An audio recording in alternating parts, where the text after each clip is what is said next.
तो चलिए आज हम लोग एरोमेटिक कंपाउंड्स के लिए एक रिएक्शंस पढ़ने जा रहे हैं और इसको हम लोग बोलते हैं न्यूक्लियोफिलिक एरोमेटिक सब्स्टिट्यूशन रिएक्शन। ठीक है, शॉर्ट फॉर्म में इसको हम लोग बोलते हैं SNAR।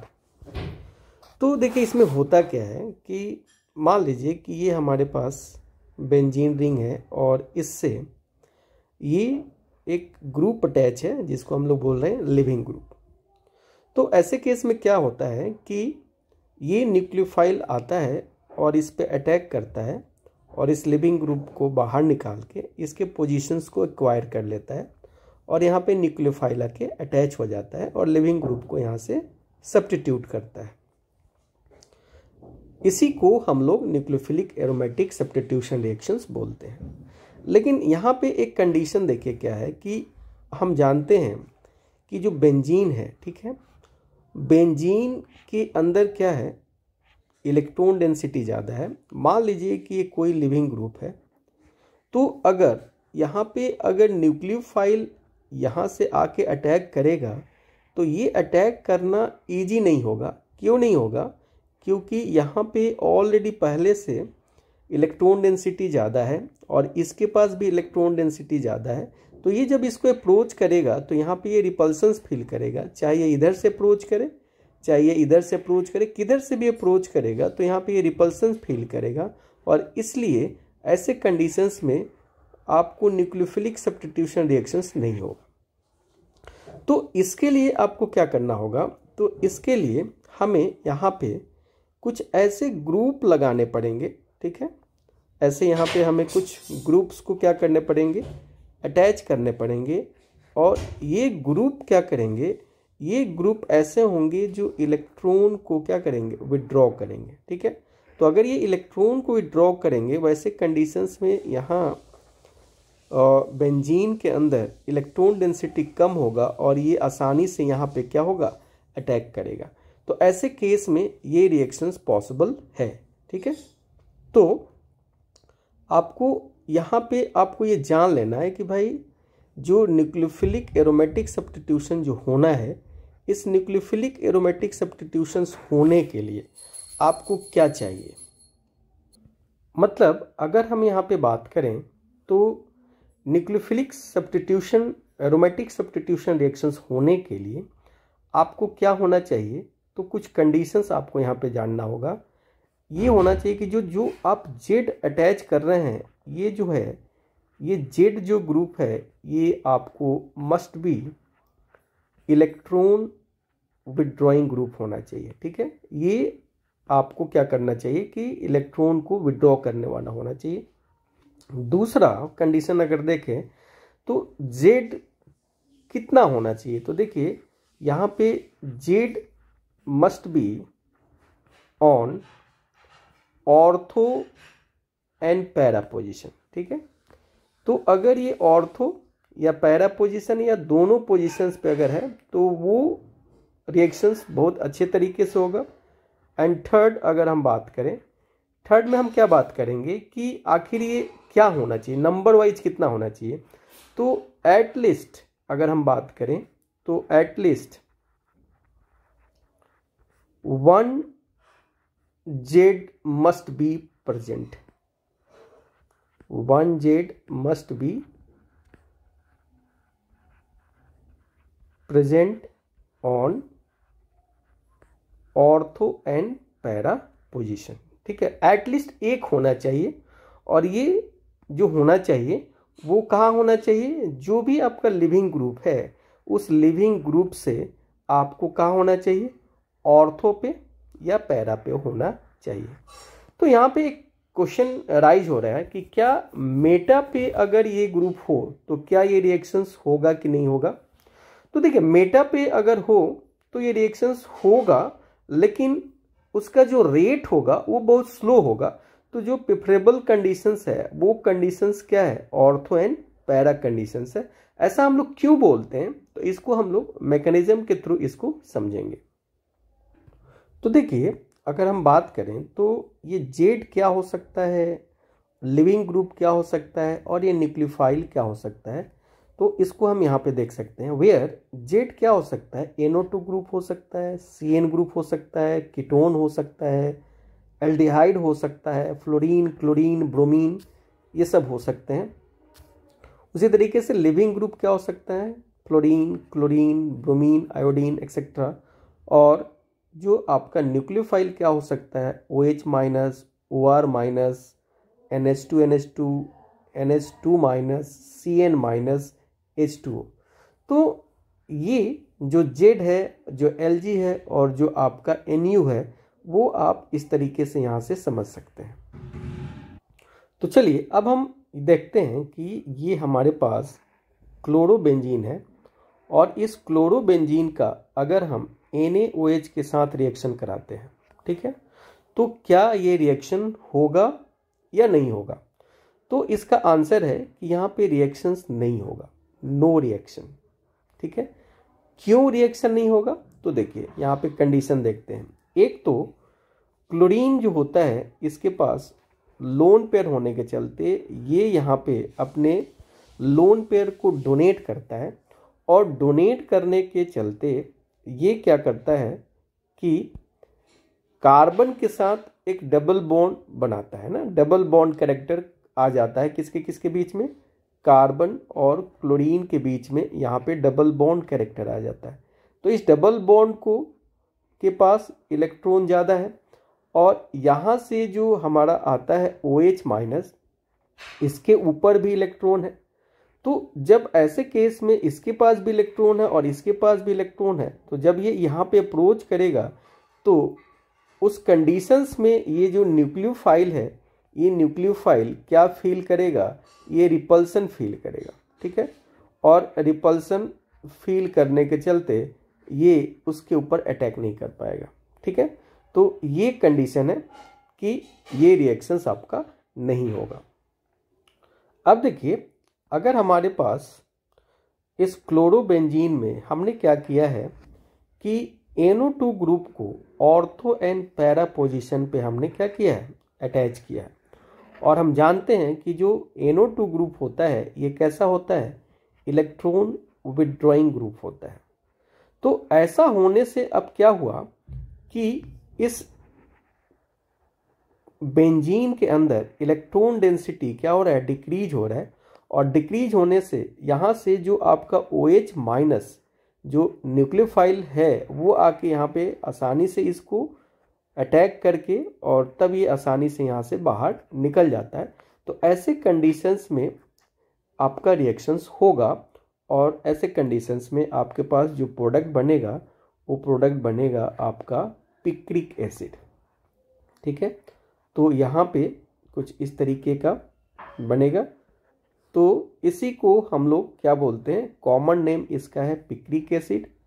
और अगर आप इसको लिखें तो 2,4,6 ट्राई नाइट्रोफिनॉल भी आप इसको बोलते हैं। तो कॉमन नेम इसका है पिक्रिक एसिड, पिक्रिक एसिड, या इसी को आप क्या बोलते हैं, 2,4,6 ट्राई नाइट्रोफिनॉल।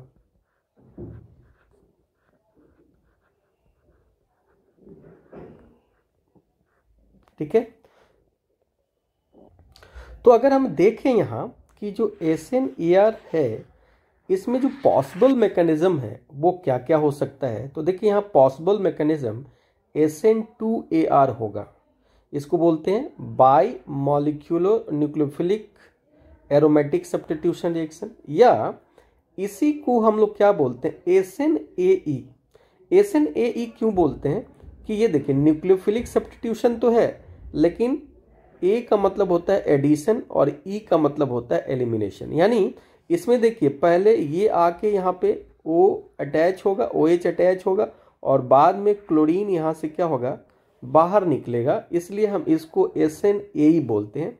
या इसी को हम लोग इप्सो मैकेनिज्म बोलते हैं। इप्सो मैकेनिज्म का क्या मतलब होता है कि जहाँ पे जो ग्रुप अटैच है और वहीं पे कोई ग्रुप आके उसको रिप्लेस करके अटैच हो रहा है, तो हम इसको इप्सो मैकेनिज्म के नाम से जानते हैं।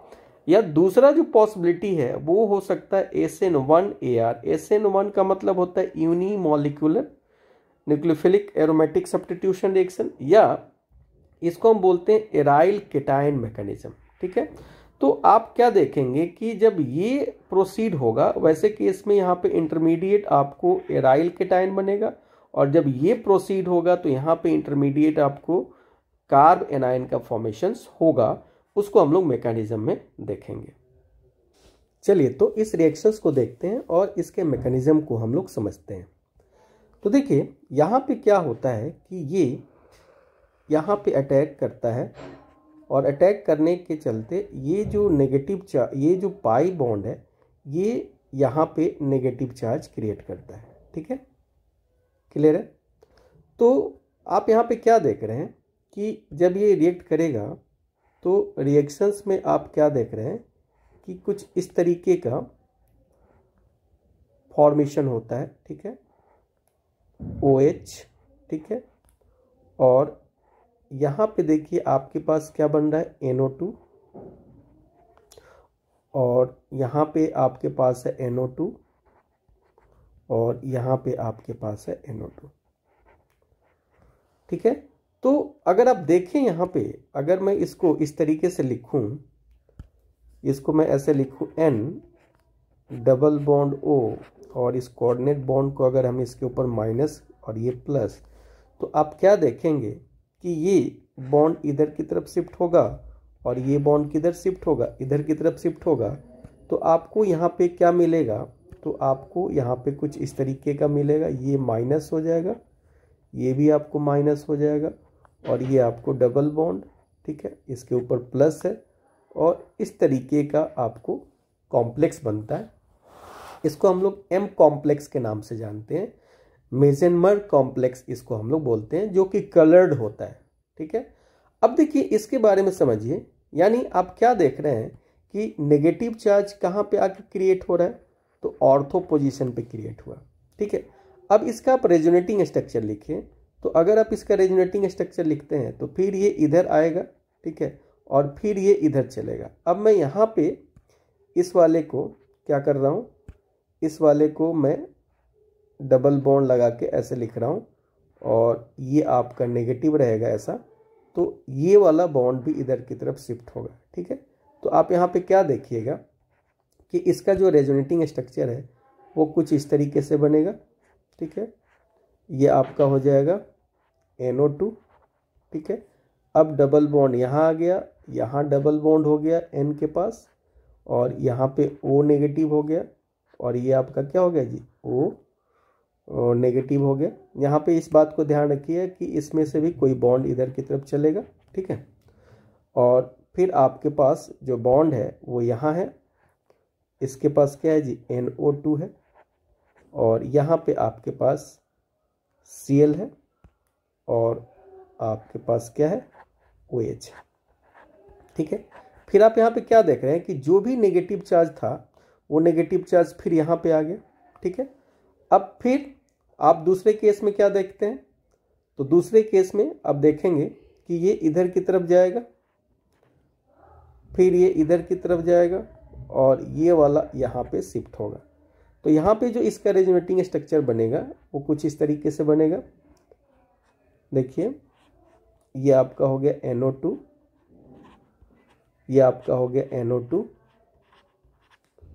और ये कुछ ऐसा बना। अब यहाँ डबल बॉन्ड N होगा, O नेगेटिव होगा, और यहाँ पे आपके पास क्या हो गया, O नेगेटिव हो गया, और इसके ऊपर प्लस लिखे, यहाँ प्लस दीजिए, ये आपके ऊपर प्लस, और यहाँ पे आपके पास क्या हो गया, Cl हो गया, और ये आपका क्या हो गया, OH हो गया। ठीक है, तो इतने तरीके से यहाँ पे आपको ये सारे के सारे जो हैं, ये आपका इतना रेजोनेटिंग स्ट्रक्चर्स यहाँ से बनेगा। ठीक है, और इसको हम लोग M कॉम्प्लेक्स के नाम से जानते हैं। किस नाम से जानते हैं, M कॉम्प्लेक्स के नाम से जानते हैं। अब देखिए फाइनली ये तो हमने क्या लिखा, ये हमने लिखा स्टेप 1, ये हमारा हो गया स्टेप 1। ठीक है जी, तो स्टेप 1 में हमें कुछ इस तरीके का मिला। अब दूसरे स्टेप में देखिए क्या हो रहा है, दूसरे स्टेप में देखिए, अब देखिए दूसरे स्टेप में हम लोग यहाँ पे देख रहे हैं कि जो नेगेटिव चार्ज यहाँ पे एराइज हुआ है, ठीक है, अब वो नेगेटिव चार्ज क्या होगा, इधर की तरफ शिफ्ट होगा और यहाँ से इस क्लोरीन को बाहर निकालेगा और फाइनली आपके पास जो प्रोडक्ट बनेगा वो बन जाएगा पिक्रिक एसिड। ठीक है जी, तो ये आपका हो गया OH। ठीक है, ये आपका हो गया NO2, ये आपका हो गया NO2 और ये हो गया आपका NO2। ठीक है, और यहाँ से आपका Cl- बाहर निकल जाएगा। तो आप क्या देख रहे हैं कि ये जो रिएक्शन है ये 2 स्टेप में प्रोसीड हो रहा है, और 2 स्टेप में जो प्रोसीड हो रहा है तो यहाँ जो इंटरमीडिएट बन रहा है, देखिए यहाँ पे जो इंटरमीडिएट बन रहा है ये एक तरह से कार्ब एनायन बन रहा है। क्या बन रहा है, ये कार्ब एनायन बन रहा है। तो यहाँ पे स्टेप 1 को हम लोग क्या बोलते हैं, RDS बोलते हैं।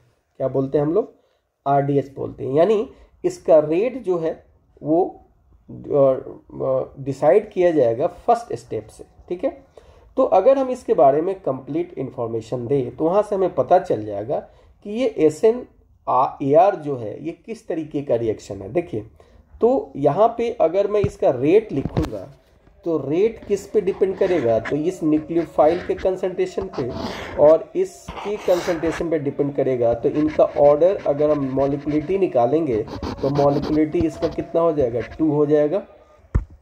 ठीक है, तो जब इसका मॉलिक्युलरिटी 2 हो गया, इसका ये मतलब हुआ कि इस रिएक्शंस को हम लोग क्या बोलेंगे, इस रिएक्शंस को हम लोग बोलेंगे SN2AR।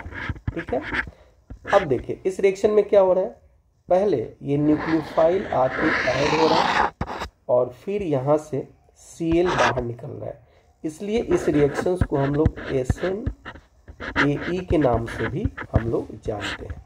तो आइए इसको अब हम लोग कंक्लूड करते हैं। यानी अगर आप देखें तो यहाँ से अगर हम इसका हाइब्रिड स्ट्रक्चर अगर लिखते हैं तो आप पाएंगे क्या कि इसका हाइब्रिड स्ट्रक्चर कुछ इस तरीके का मिलेगा। नेगेटिव चार्ज यहाँ पे आपको मिलेगा। ठीक है, यहाँ OH है, इधर Cl है, इधर आपके पास NO2 है, यहाँ पे आपके पास NO2 है और यहाँ भी NO2 है। ठीक है, तो ये आपका इंटरमीडिएट है और ये इंटरमीडिएट कैसा इंटरमीडिएट है, कार्ब एनायन है। क्या है ये, दिस इज कार्ब, और इसी को हम लोग M कॉम्प्लेक्स के नाम से जानते हैं, M कॉम्प्लेक्स। और ये M कॉम्प्लेक्स कैसा होता है, कलर्ड होता है। कैसा होता है, ये कलर्ड होता है। M कॉम्प्लेक्स का फुल फॉर्म होता है मेसन-मेयर कॉम्प्लेक्स। ठीक है, तो यहाँ पे ये इंटरमीडिएट का फॉर्मेशन होता है। तो देखिए हम क्या जानते हैं कि जो भी रेट डिटरमाइनिंग स्टेप होता है, वो जो स्टेप होता है उसको हम लोग लिखते हैं स्लो। वो कैसा होगा, स्लो। और ये स्टेप 2 जो है ये कैसा स्टेप होगा, तो ये स्टेप होगा फास्ट। ये कैसा होगा, फास्ट होगा। ठीक है, यानी सेकेंड स्टेप को आप क्या लिखिएगा, फास्ट, और इसको क्या लिखिएगा, स्लो। इसका मतलब अगर हम ऊपर वाले रिएक्शंस को कंक्लूड करें तो हम क्या देखते हैं कि ऊपर वाला जो रिएक्शन था जिसमें हम लोग पिक्रिक एसिड का फॉर्मेशन कर रहे थे, तो ये 2 स्टेप मैकेनिज्म है। यानी हम इसको SNAE भी बोलते हैं। A का मतलब एडिशन हुआ और E का मतलब क्या हुआ, एलिमिनेशन हुआ। सेकेंड अगर हम बात करें तो क्या देखें कि इस रिएक्शंस में एक इंटरमीडिएट का फॉर्मेशन हो रहा है जो है कार्ब एनायन, और इस कार्ब एनायन को हम लोग मेसन-मेयर कॉम्प्लेक्स M कॉम्प्लेक्स बोलते हैं, और इसके फॉर्मेशन ही क्या होता है, RDS होता है, यानी जो आपका फर्स्ट स्टेप है। ठीक है, यहाँ पे RDS इसका कौन सा स्टेप है, स्टेप 1। ठीक है, स्टेप 1 क्या है, तो वो स्टेप जिसमें कार्ब एनायन या M कॉम्प्लेक्स का फॉर्मेशन होता है। ठीक है, यानी आप यहाँ पे लिख सकते हैं कि जो कार्ब एनायन है वो कार्ब एनायन क्या है, तो कार्ब एनायन इज इंटरमीडिएट। तो यहाँ पे जो भी इंटरमीडिएट बन रहा है वो है कार्ब एनायन।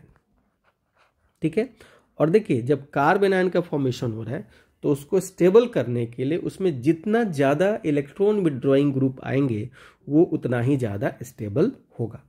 तो अगर हम इस रिएक्शंस का रेट लिखें, ठीक है, तो रेट एक्सप्रेशन अगर आप इसका लिखेंगे तो रेट एक्सप्रेशन में आप देखेंगे कि जो रेट है वो किसके किसके ऊपर डिपेंड कर रहा है। तो यहाँ पे ये आपका क्या है, Cl है, और ये आपका NO2 है, ये NO2 है, NO2 है, और आपका किस पे डिपेंड कर रहा है, OH माइनस, यानी यहाँ पे सबस्ट्रेट और न्यूक्लियोफाइल दोनों पे ये डिपेंड कर रहा है। इसलिए हम इसको क्या बोलेंगे, बाई मॉलिक्यूलर। क्या बोलेंगे, बाई मॉलिक्यूलर, ठीक है जी। और इसलिए इस मैकेनिज्म को हम क्या बोलेंगे, हम इसको बोलेंगे SN2AR मैकेनिज्म, ठीक है। अब देखिए जो आपका M कॉम्प्लेक्स है, ये M कॉम्प्लेक्स कैसा होता है, तो अभी हमने समझा था कि ये M कॉम्प्लेक्स जो होता है ये कलर्ड होता है। क्या होता है ये कलर्ड होता है। अब कलर्ड कब होगा, कैसा कलर्ड होगा, तो देखिए अगर इसमें 3NO2 ग्रुप होगा, ठीक है, इस पॉइंट को याद रखेंगे, अगर इसमें 3NO2 ग्रुप होगा तो इसका जो कलर होगा वो रेड होगा।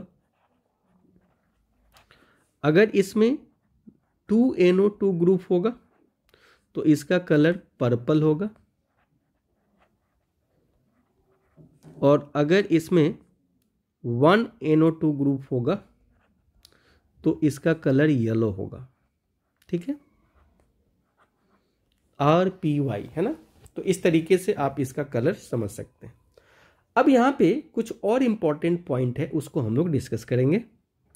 देखिए जब हमने इस रिएक्शंस के सेकेंड स्टेप को देखा था तो सेकेंड स्टेप में हमने क्या देखा था कि यहाँ पे आपके पास NO2 था, यहाँ पे NO2 था, और यहाँ पे NO2 था, और यहाँ पे नेगेटिव था, इधर आपके पास Cl था, इधर आपके पास OH था, और कुछ इस तरीके से था। तो जब ये बाहर निकल रहा है, ये इधर जा रहा है और ये बाहर निकल रहा है, तो ये जो स्टेप था ये फास्ट था, और ये स्टेप रेट डिटरमाइनिंग स्टेप नहीं है। इसका ये मतलब हुआ कि जो यहाँ पे क्लोरीन और कार्बन के बीच का जो बॉन्ड ब्रेक हो रहा है, ठीक है, उस बॉन्ड ब्रेक का कोई रेट डिटर्मिनेशन से कोई लेना देना नहीं है। तो याद रखिएगा कि यहाँ पे चाहे आपका CF हो, चाहे आपका Cl हो, चाहे आपका CBr हो, हम लोग इसके बॉन्ड के बेसिस पे हम इसको नहीं बोलेंगे कि ये जल्दी टूटेगा ये, क्योंकि उसका जो है रेट डिटर्मिनेशन में कोई उसका रोल नहीं है। तो यहाँ पे हम एक पॉइंट और ऐड करेंगे कि क्लोरीन और कार्बन और लिविंग ग्रुप के बीच का जो बॉन्ड ब्रेकिंग है is not involve in RDS। तो ये RDS में इन्वॉल्व नहीं होता है। तो अब हम लोग डिस्कस करेंगे कि जो रेट ऑफ SN2AR है ये किसके स्टेबिलिटी पे डिपेंड करेगा, मतलब ये कब ज़्यादा फास्ट होगा, कब स्लो होगा, इसके बारे में हम डिस्कस करेंगे। इसका क्या मतलब हुआ कि अगर हम लिखें कि रेट ऑफ SN2AR जो होगा वो किस पे डिपेंड करेगा, तो ये डिपेंड करेगा स्टेबिलिटी ऑफ कार्बन है, जिसको हम लोग बोलते हैं M कॉम्प्लेक्स। इसका क्या मतलब हुआ कि अगर आपके बेंजीन रिंग में, ठीक है, जितना ज़्यादा इलेक्ट्रॉन विड्रॉइंग ग्रुप जुड़ेंगे, ठीक है, जितना ज़्यादा इलेक्ट्रॉन विड्रॉइंग ग्रुप जुड़ेंगे उतना ही ज़्यादा आपका ये जो रिएक्शंस है वो फास्ट होगा, ठीक है, उतना ही ये ज़्यादा आपका रिएक्शंस क्या होगा जी, फास्ट होगा। तो ये पॉइंट इंपॉर्टेंट है, यहाँ से अपने को इसको ध्यान में रखना है।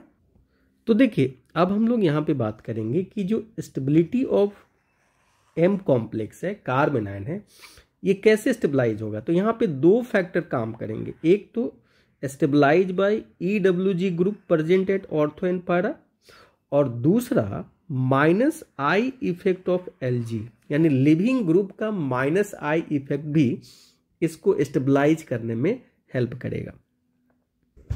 तो आइए समझते हैं कि अगर आपके पास ये दो रिएक्शन है, ठीक है, और इन दो रिएक्शंस में अब आपको पता करना है कि किसका रेट ज़्यादा होगा, इसका रेट ज़्यादा होगा या इसका रेट ज़्यादा होगा, तो कैसे आप डिसाइड करेंगे। इसके लिए हम इसको ए मान रहे हैं, ठीक है, और इसको हम बी मान रहे हैं। तो देखिए सबसे पहले आप क्या करेंगे, तो सबसे पहले आपको यहाँ पे क्रिएट करना है कार्ब एनायन। तो कार्ब एनायन यहाँ पे क्रिएट होगा कैसे जी, देखिए ये हो गया आपका F, ये हो गया आपका OH, ये आपका हो गया NO2, और यहाँ पे आ गया नेगेटिव चार्ज, ठीक है, और ये कुछ इस तरीके का हो गया, ठीक है, ये आपका हो गया NO2, ठीक है। सेम चीज नीचे वाले कंडीशंस में भी बनेगा। अगर यहाँ देखें तो यहाँ भी ऐसा ही बनेगा, बस आपको क्या करना है, फ्लोरीन की जगह पे क्लोरीन को अटैच कर देना है, ठीक है। तो ये आपका, ठीक है, इसका कलर हम चेंज कर ले रहे हैं ताकि आपको अच्छे तरीके से समझ में आए, ठीक है, ऐसा रख देते हैं। तो ये आपका क्या हो गया, Cl हो गया। अब आपको ये बताना है कि इसमें से दोनों में से कौन ज़्यादा स्टेबल होगा। जो ज़्यादा स्टेबल होगा उसका रेट ज़्यादा होगा। तो आइए समझते हैं, ठीक है। अपने को इस नेगेटिव चार्ज के बारे में सोचना है। तो देखिए इस नेगेटिव चार्ज पे, यहाँ पे हमने ये गलत कर दिया, इसको ठीक करेंगे हम लोग। एक ही ग्रुप हमने लगाया है तो एक ही ग्रुप के बारे में कंसीडर करेंगे। देखिए तो हर एक चीज़ सिमिलर है। देखिए OH भी इसमें है, NO2 भी है, सब चीज़, बस यहाँ पे डिफरेंस किसका है, F का और Cl का। तो इस नेगेटिव पे इसका क्या लग रहा होगा, -M लग रहा होगा, ठीक है, और इस नेगेटिव पे इसका क्या लग रहा होगा, -I लग रहा होगा। उसी तरीके से इस नेगेटिव पे इसका -M लग रहा होगा और इसका क्या लग रहा होगा, -I लग रहा होगा। तो देखिए ये वाला जो कंडीशन, ये तो दोनों में सेम है, ठीक है, लेकिन ये वाला जो कंडीशन है वो देखिए फ्लोरीन में और यहाँ। तो अगर आई इफेक्ट की बात करते हैं, ठीक है, तो -I इफेक्ट की अगर बात करते हैं तो -I इफेक्ट फ्लोरीन का ज़्यादा होता है, किससे, क्लोरीन से। तो आप क्या पाएंगे कि ये मोस्ट स्टेबल है। ये क्या है जी, मोर स्टेबल है, मोर स्टेबल कार्ब एनायन हो गया, मोर स्टेबल। और ये क्या हो गया, लेस स्टेबल है, लेस स्टेबल है। तो हम ऐसे केस में क्या बोलेंगे कि जो रेट है वो किसके स्टेबिलिटी पे डिपेंड करता है, कार्ब एनायन के या M कॉम्प्लेक्स के, यहाँ भी इसके। तो ये जब इससे ज़्यादा स्टेबल है तो हम यहाँ पे बोलेंगे कि जो रेट ऑफ A है, ठीक है, जो आपका क्या है जी, जो रेट ऑफ A है वो फास्ट है किससे, रेट ऑफ B से, ठीक है। तो यहाँ पे ये बातें आपको आई होप समझ में आ गया होगा। तो अगर आपको ऑर्डर ऑफ SN2 निकालना है कि किसका रेट फास्ट होगा और किसका स्लो होगा, तो यहाँ पे अगर हम देखें तो देखिए सब में ये कॉमन है, सब में क्या है, ये वाला कॉमन है। डिफरेंस क्या है, तो हैलोजन अलग अलग है। तो इसमें आपको देखना पड़ेगा जिस हैलोजन का -I इफेक्ट ज़्यादा होगा, ठीक है, उसकी रिएक्टिविटी ज़्यादा होगी।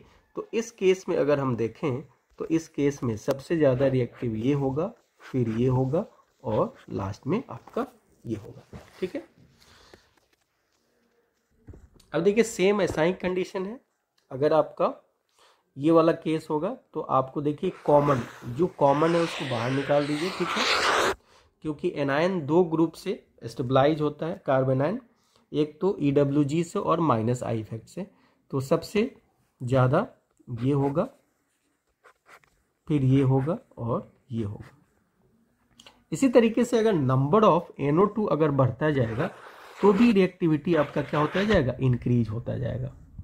अब देखिए इस कंडीशंस में आप देखिए इसमें क्या हो रहा है कि सब में Cl है, लेकिन NO2 यहाँ पे कितना है, 3 है, तो सबसे ज़्यादा ये होगा, फिर यहाँ 2 है तो ये होगा और यहाँ 1 है तो ये होगा।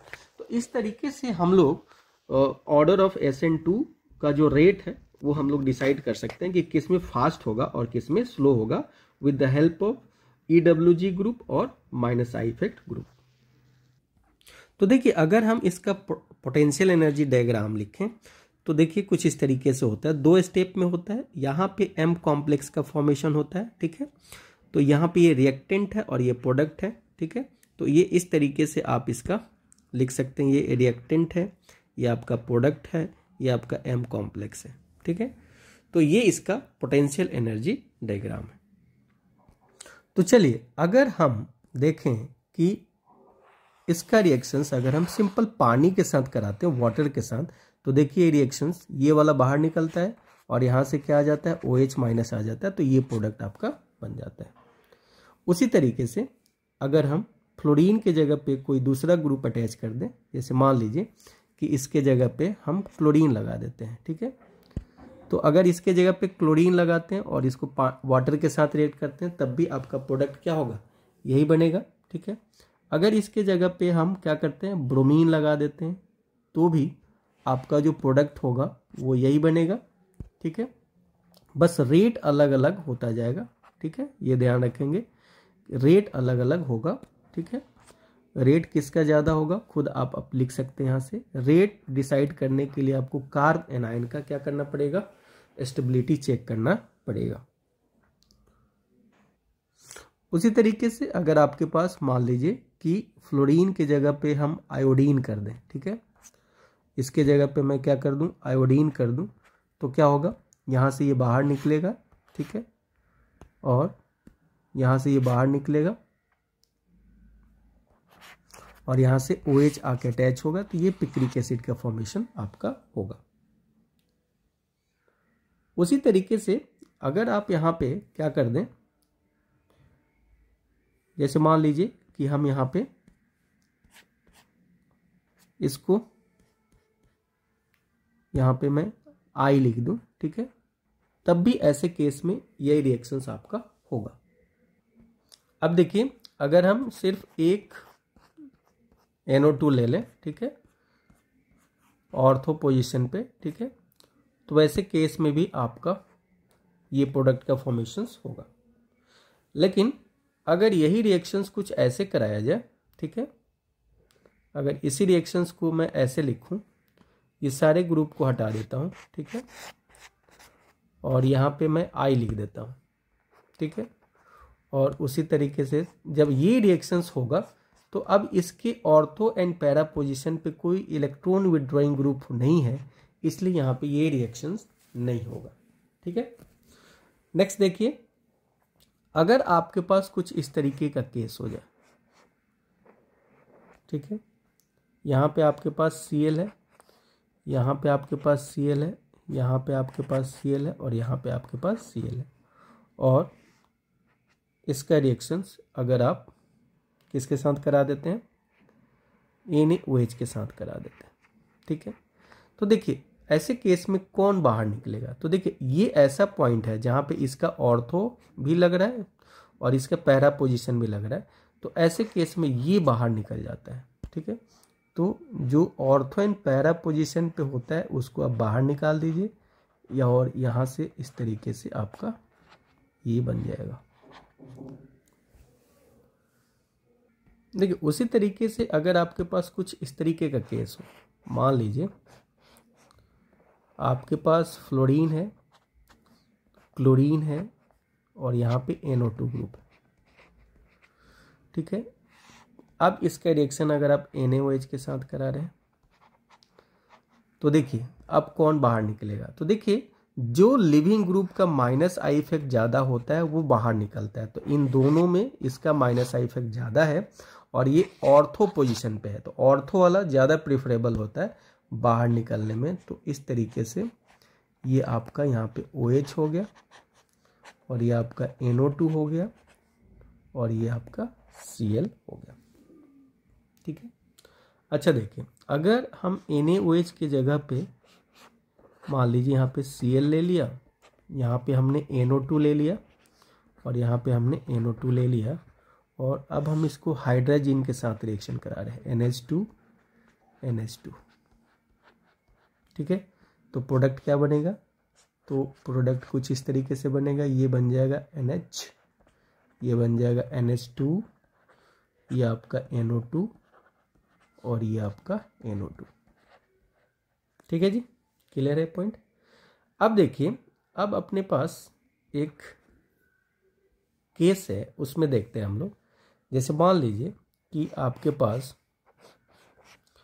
यहाँ भी क्लोरीन है और यहाँ भी क्लोरीन है, और एक बार इसको आप रिएक्शंस करा रहे हैं NaOH के साथ, और NaOH आपने एक्सेस में लिया है, और दूसरी बार इसका रिएक्शन करा रहे हैं NaCN के साथ, और NaCN भी आप एक्सेस में लिए हैं।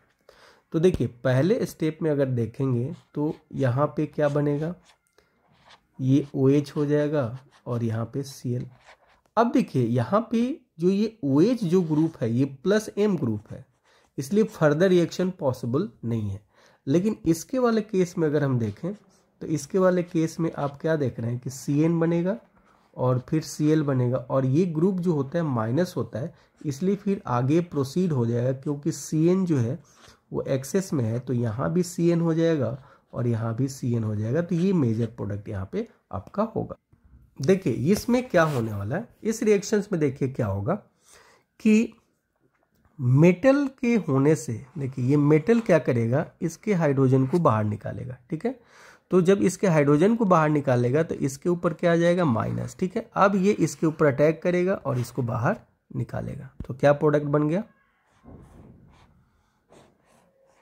ये आपका हो गया NO2, ये हो गया NO2। ठीक है, और ये आपको कितने कार्बन है, 1 2 3, 1 2 3, और फिर ये ऑक्सीजन इसके साथ आके जुड़ जाएगा। तो इस तरीके का कॉम्प्लेक्स का फॉर्मेशन हुआ। तो देखिए, इस वीडियो में हमने कंप्लीट न्यूक्लियोफिलिक और एरोमेटिक सब्स्टिट्यूशंस को हमने देखा। ठीक है, नेक्स्ट वीडियो में हम लोग नेक्स्ट टॉपिक के साथ